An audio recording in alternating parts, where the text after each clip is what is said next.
Okay, this should be your last recording, I'm hoping.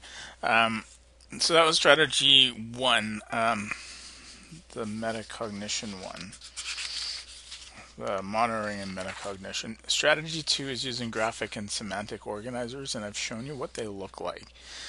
There's lots of lists, or not lists, but links on this page that you can check out. There's Venn diagrams, cycles, fishbone, spider map, and problem solution.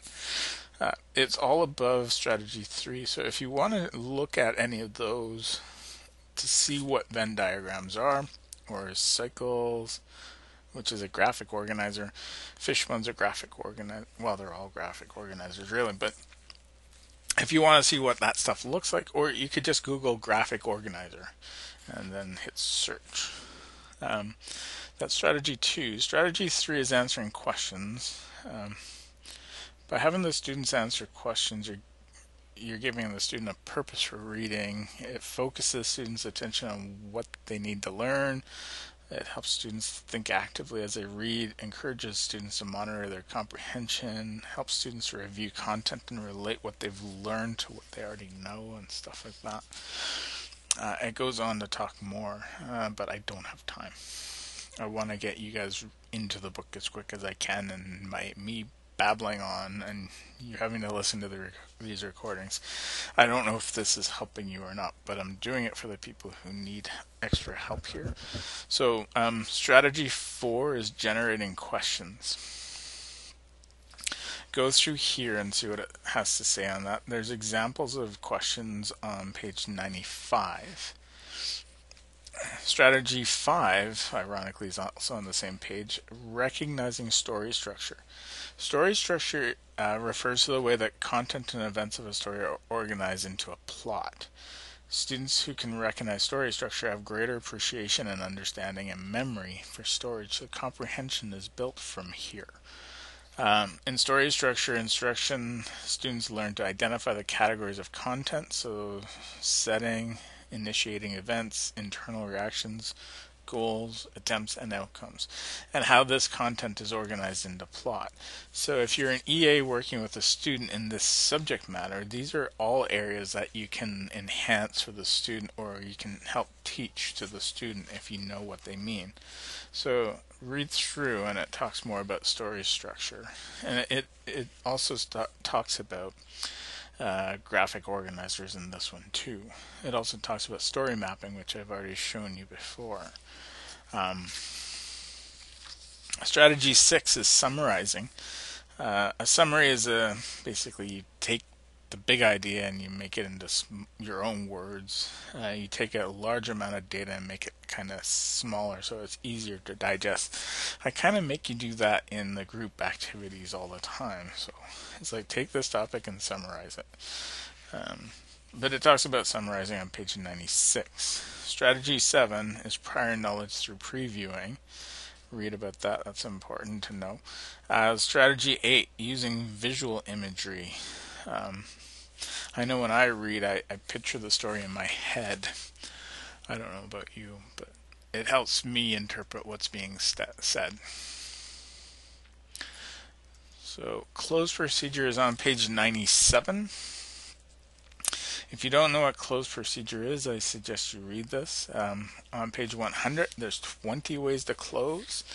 And on page 103, it talks about using predictable books, and that's kind of cool. Chapter 6, you can go through this if you like. I wasn't planning on doing chapter 6 today, but the slide's here, so we're going to do it. Literature is on page 108. Please do the self-test on page 109. The answers are on the opposite page. Bookflix is really quite cool. A lot of schools are using it now. Check out that link that I have on here. It's through Scholastic, so it's available in Canada. It's also available through learnalberta.ca, but unless you're a teacher, you probably can't access it. But these two links here are basically the same one. And there's also storylineonline.com TheTalkins.net. This is free for anyone. It's basically a bunch of American actors who work for the Screen Actors Guild who read popular storybooks online.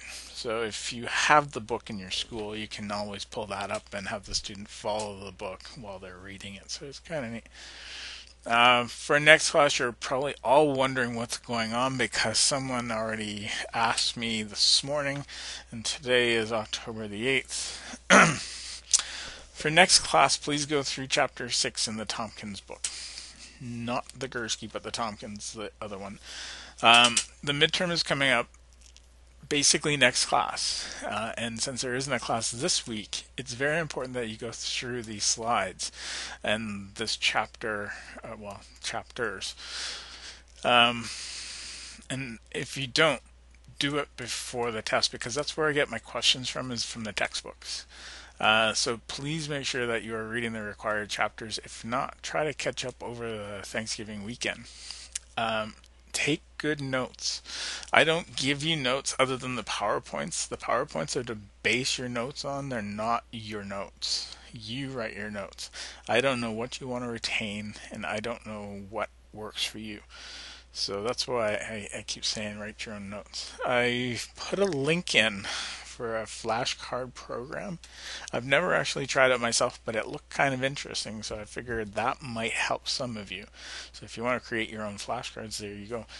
Some of the questions refer to material that may not be covered in class, but are covered in the readings that I've had you do, which is why I keep saying repeatedly every week, please read the chapters and take notes. There are 29 questions. Some of them are multiple choice, some of them are true and false. But there's 29 questions. It shouldn't take you an hour to do this test. It shouldn't even take you a half an hour to do it because it's quick to do. But I've given you the entire class to do it in. The exam will open on Friday at the beginning of class. On here it says 8 a.m., but actually it starts at 8:50 a.m. and it will close at 11:50 a.m. on Friday, October 16th. So you have the entire class to do it.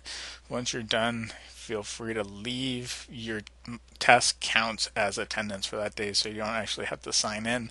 Come in, open up your Moodle. The test is already loaded. It just is on a timer right now, so as soon as that buzzer hits 8:50, that's when your test begins.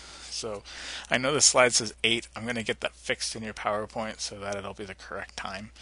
And that's pretty much it for this your PowerPoint slides. I'm sorry we didn't have a class today, but I didn't realize that it was a holiday for the teachers, so I couldn't do class for you, but I could do a recording, and that's what I chose to do. So you got it asynchronously. If you have questions on any of this material, the test isn't until next Friday. You can always ask me at the PD day next Thursday, and we can maybe answer the questions there for you, or ask me in an email or give me a phone call. I'll try to do my best to get the information you need when you need it. So that's it. Hopefully these recordings made sense and I didn't ramble too quickly through it, but the nice thing about a recording is you can always go back and listen to it again if I did go too fast. So good luck with your midterm if I don't talk to you, and we will be good to go next Friday. Have a great Thanksgiving, everybody.